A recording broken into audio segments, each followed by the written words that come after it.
Assalamu alaikum wa rahmatullah, my dear respected brother and sister. How you guys doing today? I hope you're doing all right. Today I come with a new video. It's a dream.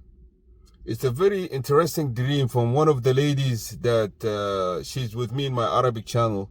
She have another story with me in another channel.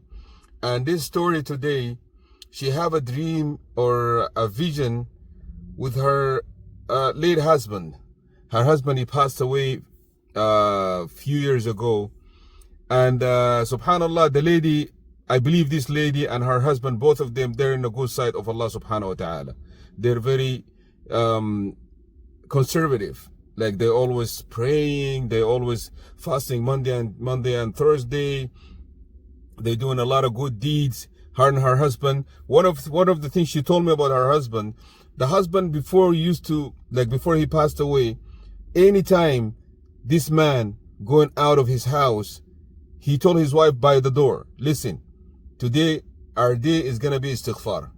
So him and his wife combined, they do istighfar all day until he come back in the evening. And the other day, oh okay, today we're gonna do salah ala nabi sallallahu alaihi wasallam. So they do salah ala nabi sallallahu alaihi wasallam all day long until they come back. So this is the life of this man, rahmatullah alayh. So from here, you can sense and you can feel this person is good to Allah subhanahu wa ta'ala, is close to Allah subhanahu wa ta'ala, because he obey Allah subhanahu wa ta'ala, but he go even more farther for the good deeds. And that's a wise Muslim man should be, guys. You should have that. You don't just do your 5 daily prayers. You don't just go to the mosque 5 times or pray your 5 times and that's it, I'm a good Muslim. No, you're not a good Muslim. You're not a bad Muslim also, but you're not a good Muslim if you do just for your 5 daily prayers and that's it, you just do your things. In this day and age, we have to do extra, my brother and sister. We have to do Siyam Monday and Thursday. We have to do Qiyam in the Layl time, Qiyam al-Layl in the night time. We have to do a lot of good deeds so we can get closer. Why? Because now we have these phones, brothers and sisters. These phones, subhanallah, the shaitan is in these phones, brother and sister.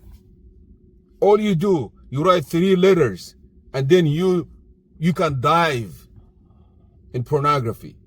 You can dive in pictures of women, or a man looking for, or a woman looking for men's. You can chat, you can backbite, you can do whatever you want in just this phone, brother and sister. You don't have to leave your house nowhere. We have to be very smart. We have to work smart. We don't have to work hard. We have to get closer to Allah subhanahu wa ta'ala as much as we can, because our life here is limited, brother and sister. Prophet Muhammad sallallahu alaihi wasallam says, أعمار أمتي between 60 و70 وقليلا ما يجاوز ذلك. In an authentic hadith, he say the age of my nation or my ummah is between 60 and 70, and a little bit they can pass that. And you can see clearly, even if you live 100 years, you know, after 60 years, if you're not a good person or if you're not a good Muslim and you finish all your entire life drinking, smoking, partying so hard, doing this, doing that, by the age of 60, your body is gonna be weak, because you abuse this body. So when you go to 80 or 70 or something like that, you have no quality of life. Your quality of the life is going to come to 0, brother and sister. Why? Because you have to use medication for your sleeping, medication for you get up from your bed, medication to go to the washroom, medication to listen to something. But you're going to have, your life is going to be all medication. You're going to be like a pharmacy, living. So that's why, brother and sister, we have to take care of ourselves when we are young. We don't have to abuse ourselves. So when we get older, at least we're going to have energy to do ibadah to Allah subhanahu wa ta'ala. I talk too much. I want to talk to about the dream that this lady she have. So this lady, her husband come to her in a dream, and she saw him in a very good look. Because guys, when we have our deceased person or mother or father or something like that, or anybody that we love come to us in a dream, the way he look in the dream, that interpret that how his life in the graveyard, or how his life in the life of Ismail. So this guy or this man, he come to his wife and she see him in a good look, like he's clean, he's not like he don't look bad. And she asked him, How's the life there? Meaning the life of Ismet.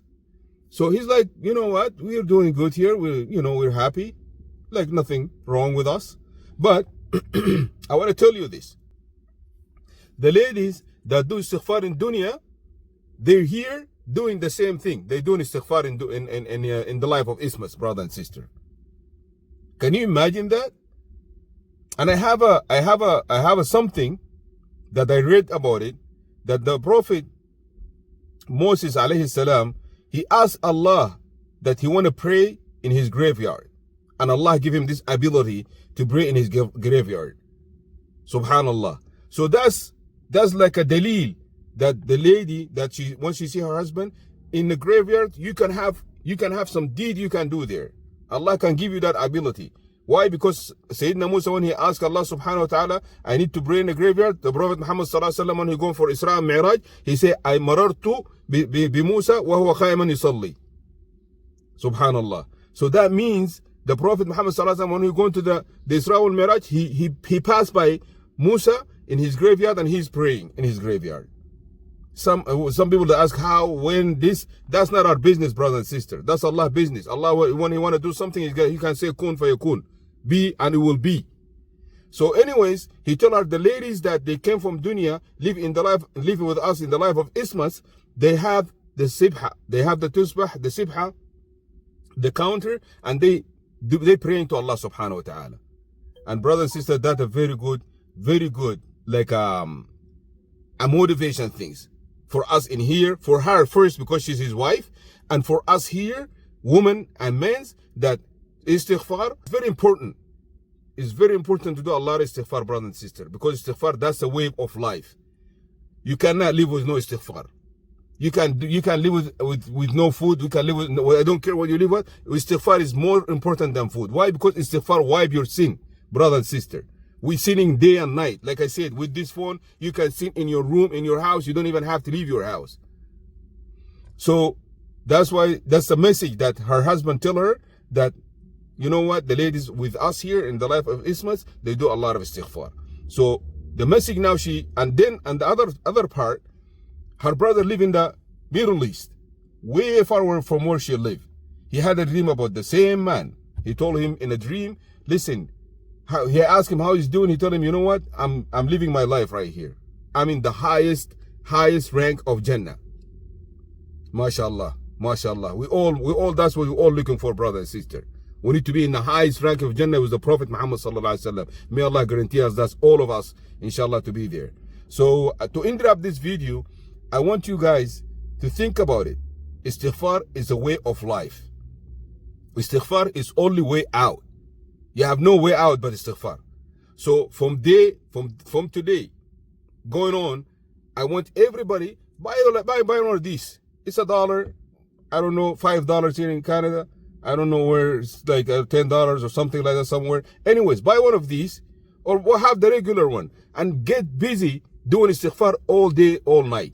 Trust me, you're gonna see a lot of change in your life. You're gonna see a lot of good deeds, inshallah, a lot of hasanat come to you. And the feeling itself is you feel peace in yourself. You feel tranquility in yourself. And istighfar can change a lot of things, a lot of problems that you have. I don't have problem with money. I have problem with my boss. I have problem with my brother and sister. I have this, I have that. Inshallah, biiznillah, istighfar. And I have a lot of stories in my Arabic channel. Any story come to me, inshallah, from now on, I'm going to share it with you guys in Arabic as the same as the English channel. May Allah make it easy for all of us. And don't forget the last 10 of Ramadan. Laylatul Qadr is still around us somewhere. And let's catch up Laylatul Qadr. So Allah can change a lot of things in our life. We're going to drop it off here. We're going to inshallah talk to you soon. Peace out. Assalamu alaikum wa rahmatullah.